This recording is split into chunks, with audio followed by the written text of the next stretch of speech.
Les damos la más cordial bienvenida a un nuevo capítulo de Conversando en EMOL. Hoy seguimos celebrando el mes de la minería y en esta oportunidad me acompaña Javier Silva, gerente de sostenibilidad de SQM, Elisa Gissen, que es socia y gerente de consultoría de gestión social, y Ángela Tagle, que es jefa de sostenibilidad de Ambipar Environment. Les doy también la cordial bienvenida. Y en esta ocasión vamos a hablar de un tema muy interesante, que es sostenibilidad en la minería. ¿Cómo logramos aprovechar los recursos, la riqueza minera de nuestro país, maximizando el crecimiento económico, el desarrollo social y además mitigando el impacto al medio ambiente? No sé si tú, Javier, tienes alguna reflexión en torno a ese tema. ¿Se puede lograr? ¿Cuál es la experiencia que ustedes han visto en general en la industria minera? En verdad tenemos un gran desafío. La minería viene con historia, pero hay que mirar hacia el futuro. Nosotros, basados un poco en la experiencia que hemos tenido en los últimos años y también pensando en lo que espera el mercado de nosotros, hemos tenido que cambiar, hemos tenido que adaptarnos, hemos tenido que ir mejorando hacia una minería 2.0, una minería sostenible, que apunte a lo que busca también nuestros productos, a mejorar la calidad del mundo finalmente. Y Lisa, ustedes como consultora en gestión social tienen más de 18 años de experiencia. ¿Cómo han visto esta trayectoria o este aprendizaje que menciona Javier, cómo ha ido evolucionando hoy, sobre todo en un mundo donde los desafíos del cambio climático han ido también evolucionando? Sí, yo creo que, 18 años atrás, efectivamente, la disposición a trabajar estas materias era distinta. Estaba muy condicionada por el marco normativo y el marco normativo en general tendía a ser menos exigente que lo que tenemos hoy día como expectativa, no solo a nivel de mercado, a nivel de ciudadanos, ¿cierto? Y cómo se han ido posicionando los temas. Entonces, en este periodo yo te diría que ha habido una aceleración de cuán relevantes se han vuelto los temas de sostenibilidad. Diría que el mercado ha jugado un rol bien significativo en cómo fijar contexto respecto de lo que estamos buscando. Tiende a ser además un gatillador muy rápido para activar estos cambios. Y la minería, por cierto, que es una industria que está sumamente afectada por estos temas y que tiene muchísimo aprendizaje para poner sobre la mesa. Y aquí también me gustaría, a propósito del horizonte temporal, decir que en general la minería es más antigua que los temas de sostenibilidad, ¿ya? Por ende, hacer los aprendizajes, los acomodos, pensar en una minería 2.0 supone, ¿cierto?, una madurez bien significativa, pero también un esfuerzo enorme, ¿ya? Porque tus instalaciones o la forma en la que fue concebida el negocio es previo a todas las necesidades que tenemos hoy. Pero bueno, hay buenas experiencias y hay cosas de las cuales sin duda podemos aprender y proyectar, absolutamente. Gracias. Ángela, tú trabajando en Ambipar Environment, y esta empresa que se dedica a la gestión ambiental lleva también muchos años trabajando con la industria minera. Cuéntame esto, desde tu experiencia, ¿cómo has visto este aprendizaje y los cambios en los últimos años? Sí, efectivamente la minería se concibe hace muchos años con otra perspectiva, con otros desafíos. Los desafíos que hemos tomado hoy en día, que van principalmente hacia la economía circular y la gestión que tienen los residuos dentro de la minería, que no son pocos, pero también pensando en que los recursos son finitos y que tenemos que integrar esos residuos como nuevos materiales al proceso productivo. Entonces hemos integrado y hemos hecho un ecosistema de valorización y de gestión de residuos, tanto en las faenas mineras como también dentro de las comunidades, que también es muy importante. Así que con respecto a eso, la sostenibilidad desde el punto de Ambipar ha sido bien integrada, porque no solamente hemos considerado el aspecto medioambiental, disminuyendo los impactos ambientales, sino que también maximizando las eficiencias de los recursos y también integrando a las personas que están dentro de la faena y también a las comunidades que son parte también de los proyectos mineros. Eso es muy interesante. Tú, Javier, ¿qué ejes tú distinguirías que hoy está trabajando el sector minero en términos de sostenibilidad? Yo creo que viene de la parte más clásica, lo principal es medir, cuantificar y reducir lo que es impacto en la huella de carbono, consumo hídrico, que es como el de nosotros, si estamos apuntando finalmente como sociedad a una carbono neutralidad al año 2050, según el Acuerdo de París. Hay empresas como nosotros en SQM queremos adelantar eso, llegar al 2040 y en el litio en el año 2030. y hay que saber qué es lo que estamos generando, cómo estamos emitiendo para poder después mitigarlo. Y el desafío que viene ahora son los temas sociales, la parte social y gobernanza. Yo creo que son los desafíos que vienen para la industria, que son un poco más alejados a lo más técnico, o lo que tiene más conocimiento o experiencia en la área de minería, pero el desafío que tenemos que enfrentar. Maravilloso. Elisa, como mencionó Javier, hay como metas bien específicas en términos de reducción de carbono, etcétera. En el tema de comunidades, como tú mencionas, ¿cómo mides eso? ¿Cuáles son las metas? ¿Cuál ha sido tu experiencia de trabajo de gestión social? Mira, hemos transitado todo tipo de conceptos, ¿ya? O sea, desde el no incidentes, cero incidentes sociales, por ejemplo, que básicamente se traduce en que uno tenga una relación razonable con la comunidad y no entre en conflicto, hasta el poder apostar por una licencia o legitimidad social. Hoy día algunos usan el concepto del efecto neto positivo, que es decir, mira, ojalá que entre todas las partes entendamos que mejor que habitemos juntos este territorio a que nos restemos el uno o el otro, porque al final la suma, ¿cierto?, hace de esto un espacio de mayores oportunidades. Y siempre cómo se mide, entonces empiezan los estudios de percepción, la rentabilidad, la inversión social, ese ROI, hay una serie de indicadores, pero yo diría que lo más importante para estos efectos, más que el indicador, es poder establecer una relación mucho más horizontal con las comunidades, ¿ya? En donde de alguna otra forma hay una corresponsabilidad respecto a lo que está ocurriendo, y eso pasa para los momentos buenos, cuando estamos en un periodo de vacas gordas, y también para enfrentar los momentos más difíciles, ¿ya? La minería es cíclica, tiene periodos en donde es complejo, ¿cierto?, avanzar, o se producen situaciones que podrían ser eventualmente adversas, como lo que a algunas compañías mineras le está pasando hoy día. Y también esperamos entonces que quienes son vecinos de alguna otra forma entiendan que quizás no va a haber, ¿cierto?, la misma generosidad o la misma forma de abordar esto, y que necesitamos líderes sociales también súper corresponsabilizados en este ejercicio. Eso es una madurez importante desde ambas partes, desde la minería en el fondo, desde la gran empresa muy capacitada, entender que el territorio tiene muchísimo que aportar, y desde el territorio poder entender que ahí hay una responsabilidad que hay que poder ejercer y que la culpa no es del empedrado, ¿ya?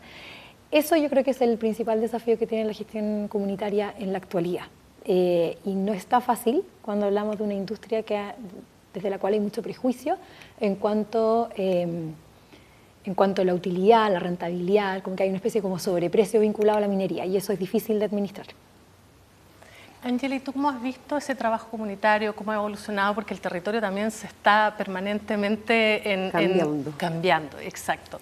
Sí, ¿Cómo lo abordan nosotros ustedes? por lo menos desde la experiencia, la sostenibilidad tiene un propósito, ¿cierto?, que es la colaboración. Entonces, por lo tanto, como dice Elisa, es muy importante la relación horizontal, porque todas las partes interesadas tienen algún interés con respecto a un proyecto específico. Entonces hay que, de alguna manera, integrar esos intereses, trabajar en conjunto y establecer metas, ir comunicándolas, ir viendo los avances, y nos vamos a ir adaptando a medida que va avanzando el proyecto. Porque muchas veces las comunidades quieren algo en específico, la empresa quiere otro, las fundaciones, entonces la manera colaborativa de trabajar, integrando estos intereses comunes en un solo proyecto, dan el éxito para que esto tenga los resultados esperados. Entonces, es importante tener la mirada de todos, integrándola, y además también comunicando siempre es importante. Yo creo que es la clave de qué es lo que queremos hacer, hacia dónde vamos, qué rol tiene cada uno dentro de estos proyectos. Y también en el momento que estemos, como dice, las vacas flacas, ver cómo podemos ajustarnos y cómo podemos en el fondo retomar ese camino que esperábamos en algún momento llegar. Pero efectivamente así ha funcionado y así nos ha dado éxito a nosotros en el fondo, integrando, comunicando mucho, y también viendo también cómo podemos generar proyectos que son en el fondo un traje hecho a la medida para cada comunidad, ¿ya? Hemos trabajado en distintos colegios, en algunas comunidades, por lo tanto todos tienen necesidades distintas, niveles de aprendizaje distintos y niveles de liderazgo también distintos dentro de la comunidad. Por lo tanto es importante tomar en cuenta la opinión de la autoridad en el caso de los colegios, de los vecinos, del mismo colegio, qué es lo que quiere la empresa mandante en este caso para la que nosotros trabajamos, que son las mineras, y también lo que podemos ofrecer nosotros como compañía. Creo que tocaste un tema clave, Ángela, que tiene que ver con la comunicación. No sé si están de acuerdo, porque en el tema de la sostenibilidad hay muchos actores involucrados dentro del territorio. ¿Cómo crees que ha sido la experiencia positiva que ustedes han tenido, casos de éxito en términos de comunicación para poder lograr, con las particularidades que tiene la industria minera, este objetivo? Ese es un gran desafío, sobre todo el poder tener canales de diálogo constantes con las comunidades en las cuales tenemos la operación.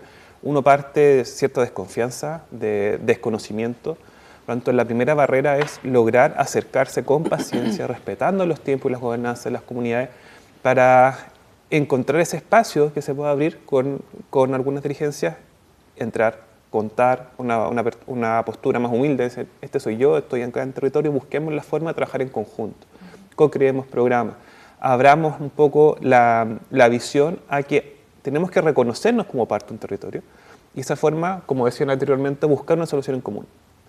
Apoyarnos en las épocas de vacas flacas, nuevamente tomo el término, pero también en las épocas, nosotros venimos con el superboom del litio, generó mucha expectativa y también nos juega en contra porque se esperaba que esto se mantuviera en el futuro y ya vemos que esto puede cambiar, no sabemos cómo se va a mantener. Entonces, mientras exista comunicación y cómo logramos eso, a través, nosotros lo que hemos tratado de hacer es convenios de relacionamiento a largo plazo, que lo que buscan es establecer mesas mensuales. Entonces hay compromisos de ambas partes de juntarnos a conversar.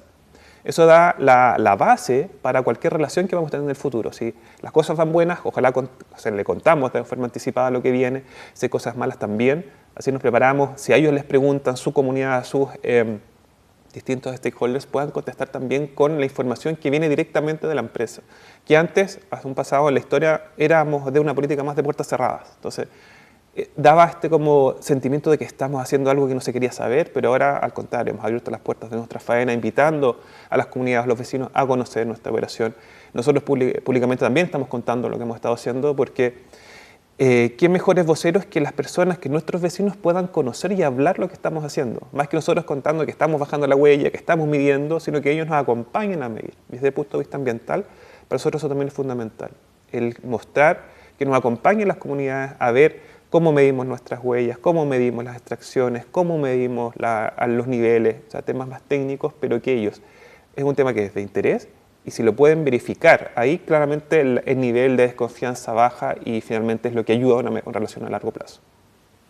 Sí, bueno, hay como dos cosas que quería señalar que creo que son bien relevantes, como la variable tiempo es bien significativa, ¿ya? Y la variable tiempo, además todo depende de cuándo te agarras, ¿cierto? Cuando tú estés tramitando un proyecto, la ampliación de una operación, hay un tiempo establecido y uno podrá decir, mira, lo voy a hacer con generosidad, te extiendo un año para que más o menos lleguemos a acuerdo y esto más o menos se resuelva, pero en algún minuto el tic-tac del reloj te empieza a pegar y ahí es donde no sé si es esa presión o la falta de paciencia o que además el marco normativo te da ciertos plazos, tampoco en el fondo es que uno pueda llegar y administrarlo tan libremente, salvo todo lo que sea preparatorio, pero una vez que uno entra al sistema hay un régimen bien riguroso frente a eso. Y ahí es donde muchas veces en el fondo se cometen ciertas imprudencias desde todas las partes, ¿ya? Y creo que es súper importante lo que dice Javier, dice, mira, desde ese primer momento como fundacional de la relación, yo busco crear una relación de largo plazo, por ende, no creas que es ahora o nunca que tienes que sacar la mejor tajada, sino que nos vamos a seguir encontrando porque vamos a cohabitar este territorio y desde ahí hay mucho más por hacer. Hay un tema del tiempo, yo creo que es súper determinante respecto a cómo uno se relaciona, es súper determinante con los pueblos indígenas, por ejemplo, si uno entra como ya en algunas particularidades de la gestión comunitaria, ahí la relación es muy distinta. Y luego, el tema de las comunicaciones, cuando tú hablas, por ejemplo, de la industria del litio, uno podría decir, es un tema del salar, ¿ya? ¿Qué sé yo? Salar de San Pedro de Atacama. Sí y no, porque también es una conversación a nivel nacional. Y ahí es complejo el rol de la empresa, y lo comento porque creo que es importante también apelar como al rol institucional del Estado y otros actores que en el fondo son intervinientes en este ejercicio, porque al final del día el litio lo tenemos que querer todos los chilenos. Porque nos permite muchas cosas, no solo cuando hay boom, sino que porque en definitiva es la puerta de entrada a un mundo que es más resiliente frente al cambio climático, por ejemplo. ¿Ya? El litio, el cobre, por cierto, y una serie de otros minerales. Entonces, es el riesgo que tienen estas conversaciones, también le podría estar pasando al hidrógeno verde, es que en Santiago se tome una postura, o a lo largo de Chile, distinta de la que logró comprender el territorio, porque ahí se sostuvo la conversación in situ y estratégica. Y creo que para eso es súper importante que los actores llamados a sostener esta conversación estén alineados en todos los niveles. ¿Ya? ¿Tú estás de acuerdo, Ángela, eso entre la realidad local y lo que está pasando en Santiago? Absolutamente. Ahora con los desafíos del cambio climático, lo que dice Elisa, el cobre, los automóviles eléctricos tienen entre un 40 a un 60% más de cobre, las baterías de litio que también van a ayudar muchísimo a la transición energética que estamos teniendo, los mismos vehículos de la minería también lo necesitan. Entonces, por lo tanto, este apoyo no solamente local y territorial, sino que a lo largo de todo el país, porque son desafíos que tenemos no solamente como país, sino que como planeta, ¿ya? Generalmente nosotros cuando trabajamos antes la sostenibilidad la mirábamos como desde el ombligo, desde la empresa hacia adentro y no desde la empresa hacia afuera, considerando todos los actores para que esto fuera exitoso. Entonces, por lo tanto, tener ese apoyo, tener esa comunicación, ser honestos y con el mensaje adecuado también para que la gente entienda, es relevante.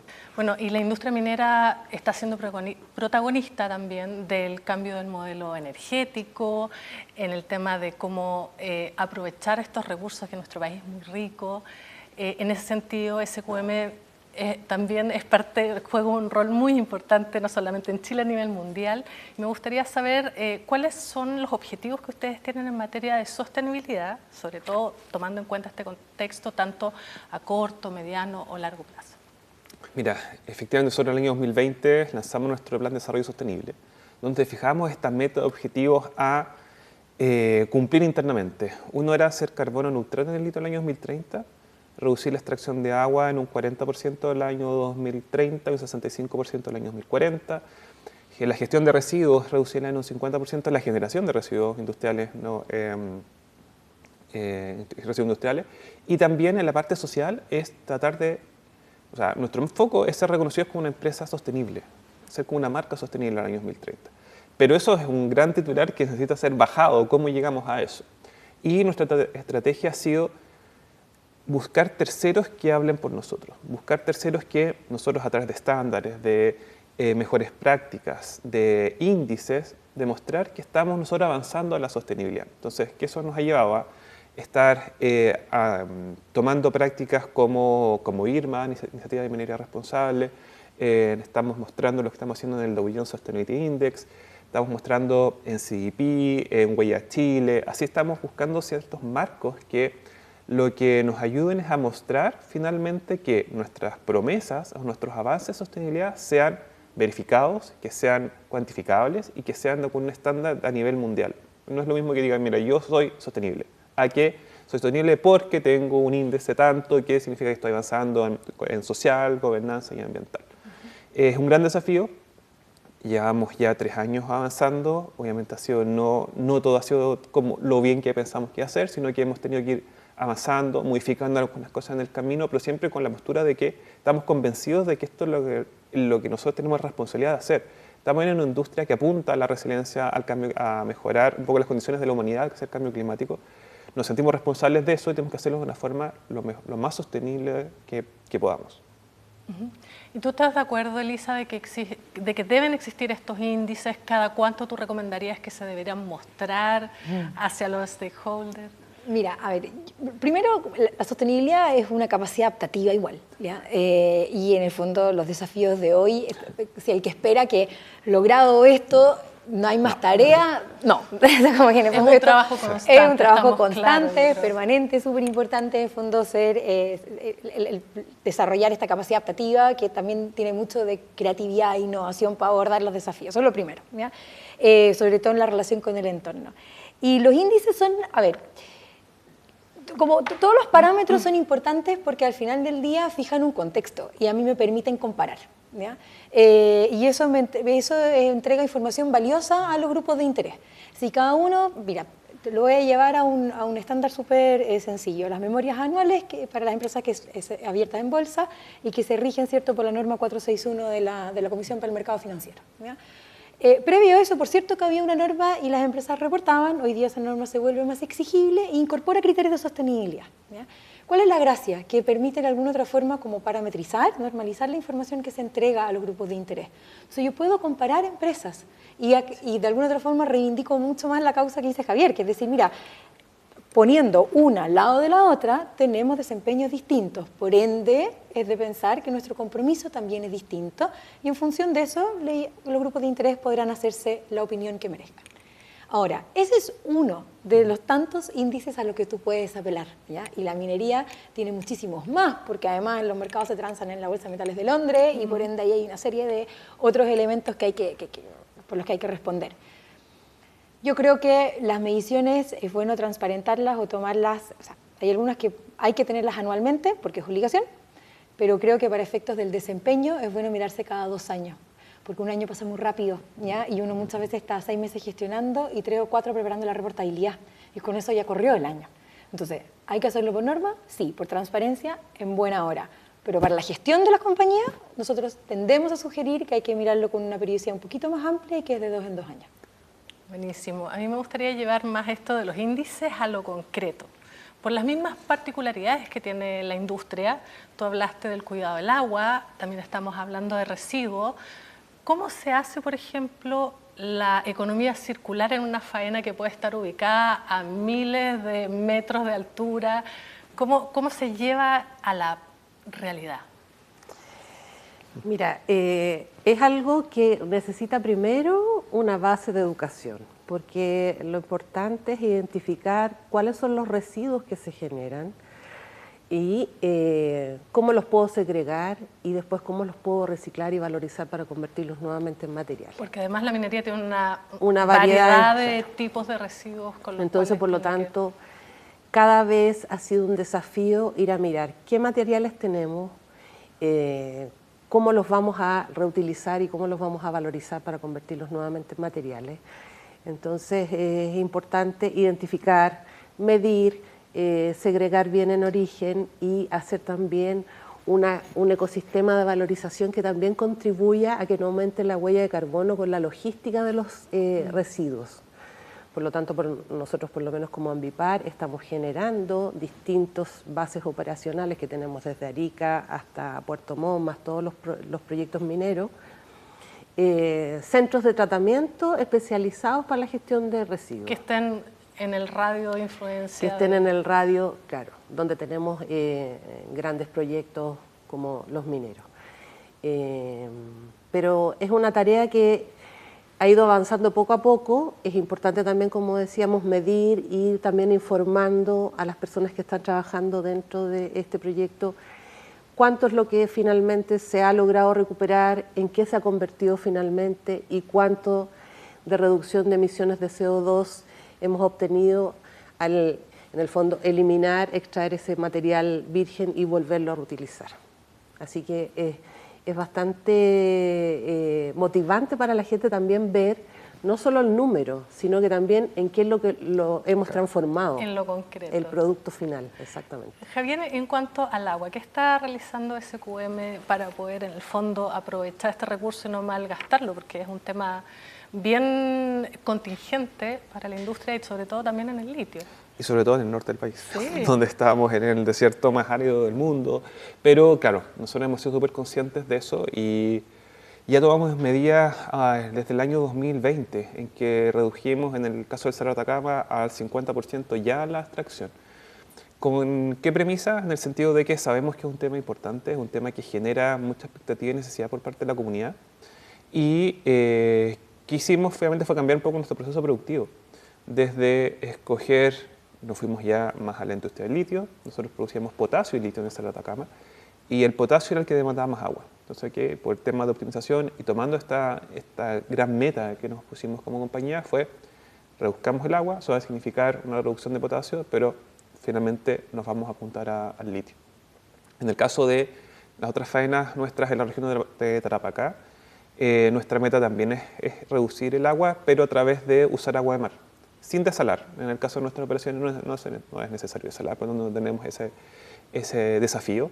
la usamos directamente, pero con eso evitamos extraerla nuevamente desde algún acuífero en un salar, sino nuestra idea es traerlo directo. Y hacia el futuro, en el Salar de Atacama, tenemos un plan que lo que busca es ya ese 50% que dejamos, llevarlo a cero, trayendo agua de mar, en este caso desalada. Maravilloso, me imagino que la innovación aquí juega un papel Totalmente, sí, protagónico. estamos pensando que es una industria que venía, nosotros estamos allá, este año cumplimos 30 años en el Salar de Atacama, o sea, veníamos haciendo las cosas de una forma, obviamente perfeccionando, pero usando los recursos que tenemos disponibles y autorizados ambientalmente. Pero con esta nueva exigencia o meta que nos pusimos, hemos tenido que buscar es mejorar rendimientos, cambiar procesos, usar nuevas técnicas de extracción de litio para que busquen que en la industria del litio las nuevas tecnologías, lo que se ofrecen como la solución a la extracción de litio sin agua, la extracción directa de litio, hay muchas que de hecho ocupan hasta 10 veces más agua que las actuales. Por lo tanto, el desafío de nosotros, que somos súper responsables, estamos probando, estamos buscando lo que se adecue mejor a la realidad del Salar de Atacama y obviamente sin extraer ningún litro de agua más de lo que estamos haciendo ahora. Maravilloso. Tú también mencionaste, Elisa, la innovación. ¿Cómo crees que esta disrupción tecnológica o también de formas de pensamiento, metodología, está ayudando a mitigar otros impactos? ¿Cómo lo ves tú de aquí a futuro? Yo creo que la disposición a innovar siempre tiene que estar, eso es como una premisa, ¿ya? Creo que hay, y sobre todo porque hay algunos escenarios que son inamovibles, ¿ya? La minería, en Chile en particular, ¿cierto?, se desarrolla en zonas altamente aisladas, poco pobladas, ¿ya? Y por ende hay una suerte de desafío respecto a quién toma la responsabilidad. Si el vecino más cercano, que puede ser efectivamente una faena minera, o el Estado que todavía no ha llegado, ¿ya? O que quiere llegar y está en vías de, pero por cierto que todavía no ha llegado, ¿cierto?, con la carrocería de instituciones y beneficios sociales que conocemos en las zonas urbanas. Entonces, pero objetivamente esa locación no va a cambiar, ¿ya? Y va a seguir siendo aislada y va a seguir siendo compleja en cuanto a su acceso. Entonces, de las cosas que nosotros hemos visto ahora más interesantes para efectos de innovación social, por ejemplo, es poder aprovechar mucho más la conectividad. Las faenas en general, por un tema obligado de operación, están muy bien conectadas. Y nosotros sabemos que a partir de la conectividad y programas adecuados de alfabetización digital con las distintas comunidades, donde la brecha es súper significativa, permiten, ¿cierto?, traer, entre comillas, una serie de beneficios o de oportunidades sin obligarlos a dejar sus casas, viajar horas y horas para hacer desde un trámite hasta, en fin, escolarización, por ejemplo, enseñanza media, que muchas veces tiene que desarrollarse en las ciudades y en situación de internado, cosas muy complejas en algunos casos de administrar. Ahí yo creo que hay un tremendo potencial, creo que deberíamos, o sea, como esta globalización debería tener una capilaridad y una penetración mucho mayor a nivel territorial. Creo que también es muy desafiante poder generar interacciones mucho más uno a uno también, tratando de convocar a las personas jóvenes. En general lo que suele pasar con estas comunidades es que se ven despobladas de su gente joven y que luego no necesariamente quiere retornar, y obviamente que hay un patrimonio cultural ahí que uno sí espera que tenga continuidad, no es incompatible con el vecino minero, ¿ya? Entonces ahí yo creo que desde la innovación, la conectividad hay un espacio muy interesante. La minería no es la única industria que lo está explotando, también lo están trabajando la industria forestal en algunos casos, permite mejorar monitoreo, mejorar seguridad, una serie de elementos interesantes y por cierto que cierra brechas como educacionales también, ¿ya? Y ahí yo creo que ahí de nuevo aparece esta idea de cómo ir empoderando a las comunidades, habilitarlas para que puedan tomar decisiones de manera informada. Creo que ahí hay mucho por desarrollar aún. Por lo que mencionaste, la digitalización es como un facilitador Total para este trabajo, pero sí, también le agregaste valor todavía al uno a uno. No sé qué tú opinas, Ángela, que estamos viviendo estos dos mundos, el digital y el físico. Sí, creo que la transformación y el liderazgo sostenible para el desarrollo sostenible de las organizaciones requieren de innovación, requieren de la digitalización. Nosotros podemos hacer educación a distancia con respecto a un proceso X en distintas faenas mineras, en distintos lugares.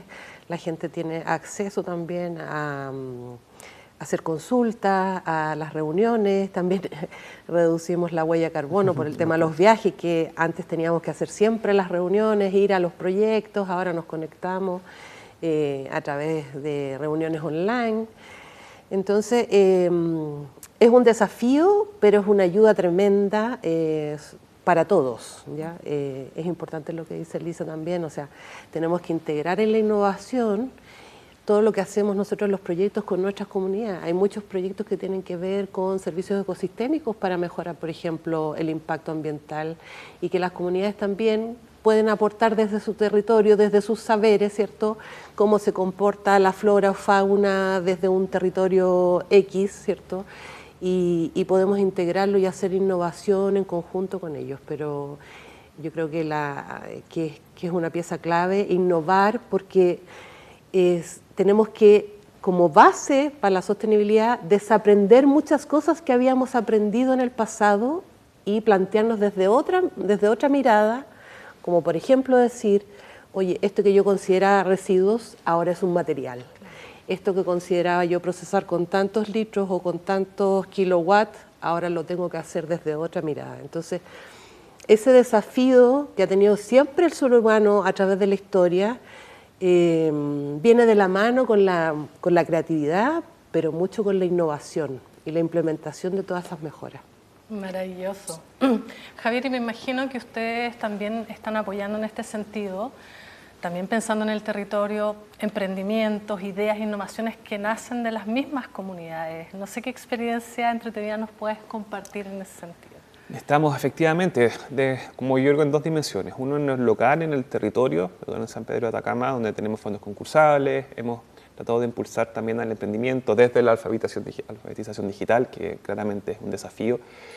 De hecho, nosotros aún más, la comuna de San Pedro de Atacama tiene un 50% de escolaridad. Entonces, primero hay que nivelar a que lleguen a cuarto medio. Estamos ahí con programas de poder nivelar de estudios para que ojalá los adultos mayores puedan tener su cuarto medio, y de ahí ayudarlos con la alfabetización digital como habilitador para ellos también nos puedan mostrar qué iniciativas tienen. De hecho, de estas ideas han salido programas, sobre todo en temas de agua. Sabemos que es un temazo en el norte.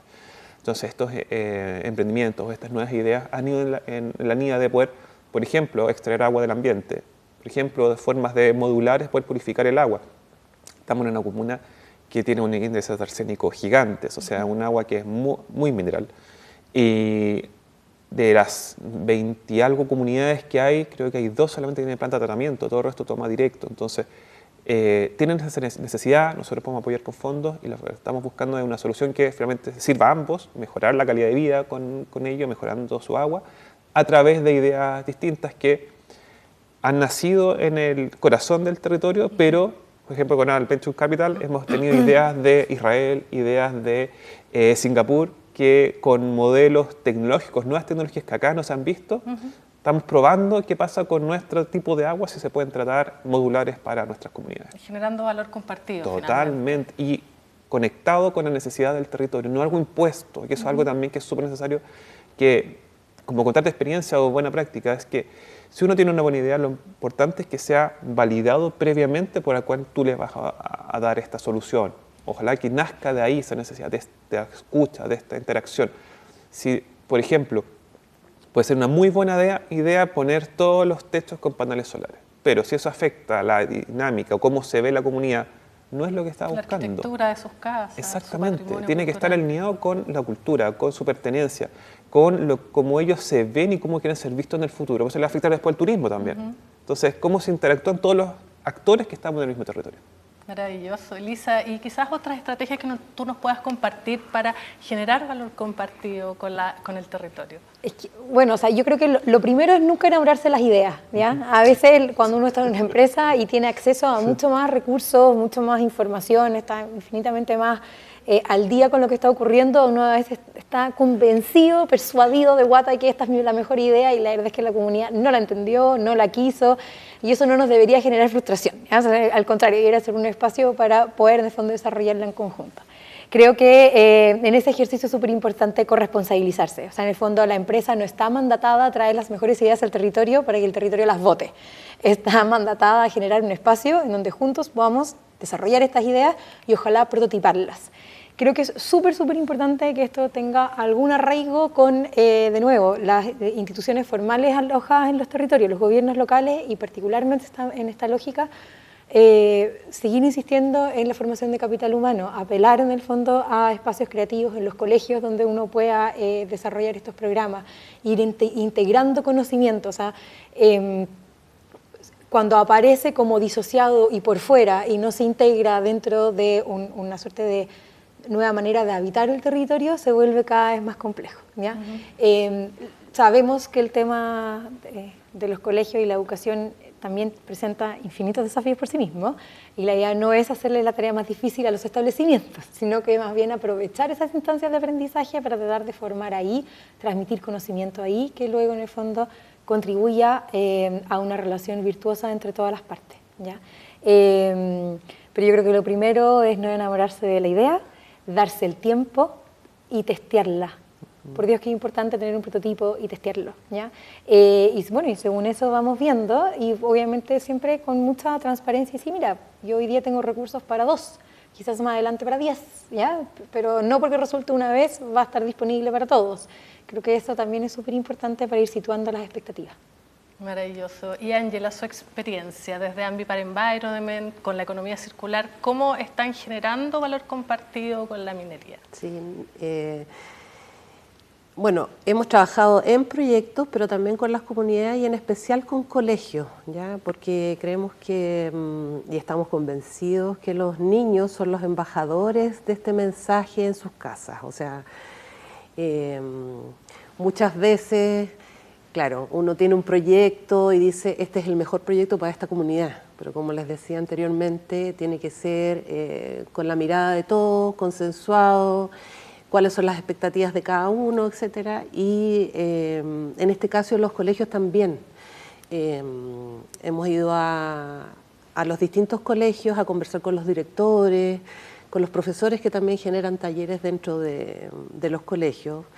Y como les decía, hemos hecho trajes a medida de educación ambiental, poniendo mucho cariño, porque en el fondo también estas cosas son de mucho cariño porque tienen que ver con niños. Los niños también están mirando el planeta, su tierra, su gente, desde otra manera, ¿ya? Vienen con un ADN distinto ya, súper sostenible, entonces les llama mucho la atención, quieren participar, quieren hacer 1000 proyectos. Bueno, y las nuevas generaciones, además de querer hacer 1000 proyectos, quizás tener una conciencia más sostenible, más social, pero también están mucho más sobreinformados. Sí. ¿Ya? Y eso es lo que se nos viene a futuro, ¿verdad?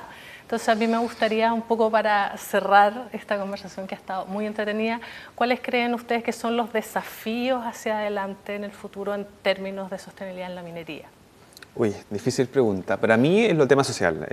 ¿Y por qué lo social? Porque realmente es lo que va a basar las expectativas que vamos a tener como sociedad para el futuro.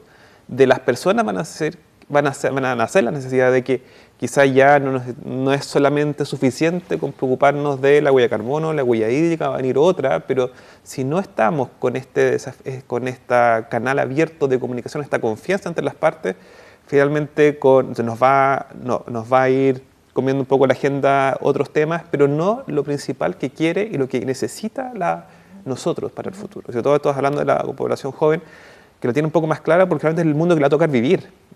Algo va a ser nuestra adaptación, que los jóvenes van avanzando para preparar un poco lo que va a ser su adultez y sus futuras generaciones. Entonces, si logramos tener canales, logramos tener una apertura de las personas a escucharnos, a respetarnos, pero cada uno con su visión, que lo pueda plantear, que esté accesible a adaptarla un poco a llegar a un punto medio, creo que es lo que nos va a ayudar finalmente a tener un mundo mejor, que es lo que queremos todos finalmente. Exacto. Elisa, para ti, ¿cuáles serían los retos, los desafíos a futuro para la industria? 2 o 3 conceptos. Yo creo que hay un tema de rol público de las empresas, ¿ya? Que yo diría que como el rol económico está súper instalado, el rol social también, sobre todo en un nivel como discreto, que no se comunica tanto. Y creo que hoy día, a propósito de la sobreinformación, las redes sociales como una de las principales fuentes de información también, creo que ejercer un rol público, aprender a comunicar en fácil y en sencillo, bajo esos canales, entendido, que esos son los que se están utilizando, es un espacio súper importante. O sea, en el fondo, bueno, usted lo sabe mucho mejor que yo, pero en el fondo en las comunicaciones el que no ocupa ese espacio pierde su espacio, ¿ya? Y eso significa que otros hablan por ti y muchas veces no lo hacen, ¿cierto?, con con la rigurosidad que uno hubiese esperado, que yo diría que en general es el dolor del sector empresarial. Entonces ahí, rol público es un concepto. Otro concepto que me parece súper significativo es el tema de la cadena de valor, que no es la cadena de suministro. La cadena de suministro es la que funciona logísticamente, ¿cierto? Y que por cierto que porta todo a los tiempos que corresponde y lo hace de maravilla, si no, no tendríamos las empresas que tenemos. No obstante, la cadena de valor que se genera, ¿ya? Desde este proveedor que se inserta quizás en la línea de un contratista que tiene un contrato grande con una minera y así sucesivamente, es súper significativo porque empieza también de alguna otra forma a mostrar la versatilidad, ¿ya? El valor que se va distribuyendo a lo largo de la gestión empresarial y cómo permea y toca el territorio. Yo creo que ahí también hay algo que me parece muy importante de tener a la vista. Y el tercero, los derechos humanos. Derechos humanos cuando pensamos en la gestión con las comunidades y cómo en el fondo generamos este trato que ya hemos consensuado, que está en esa línea y que por de pronto suscribe muy bien, ¿cierto?, la agenda moderna de los derechos humanos, no tiene nada que ver con nuestra política y que hay que poder mirarla con pragmatismo. Es un tema que ha ido ingresando en los últimos años. Sí, yo creo que esos son mis tres causadas, si tú me preguntas. Bueno, Ángela, y los retos, yo creo que en términos de economía circular se viene la ley REP. ¿Cuáles son los desafíos a futuro? Ahí lo primero es colaboración, ¿ya? Este sistema que hay que articular entre los generadores, los transportistas, los recicladores, los valorizadores, la innovación, ¿ya? Y por sobre todo no dejar a nadie atrás, ¿ya? Es importante incluirlos a todos, comunidades, mujeres dentro de los procesos productivos, que también en la minería estamos muy bajo en comparación al porcentaje de hombres que trabajan en la minería. Y en el fondo, en esta integración y en esta colaboración, lograr el éxito para poder tomar estos nuevos desafíos con todas las miradas que así lo requieren. Claro, pero por lo visto parece que estamos bastante alineados todos los actores que están jugando aquí en esta industria. Quiero agradecerles su participación, Javier Silva, gerente de sostenibilidad de SQM, Elisa Gissen, socia de gestión social, y Ángela Tagle, que es jefa de sostenibilidad de Ambipar Environment. Muchas gracias. Y agradecerles a ustedes por acompañarnos en este conversatorio en el mes de la minería. La estamos cerrando. Les damos un cordial saludo a toda la gente que está trabajando en la industria y los invitamos a un nuevo conversatorio acá en Conversando en EMOL, un proyecto de conjunto de EMOL con la segunda. Muchos saludos y nos vemos en la próxima.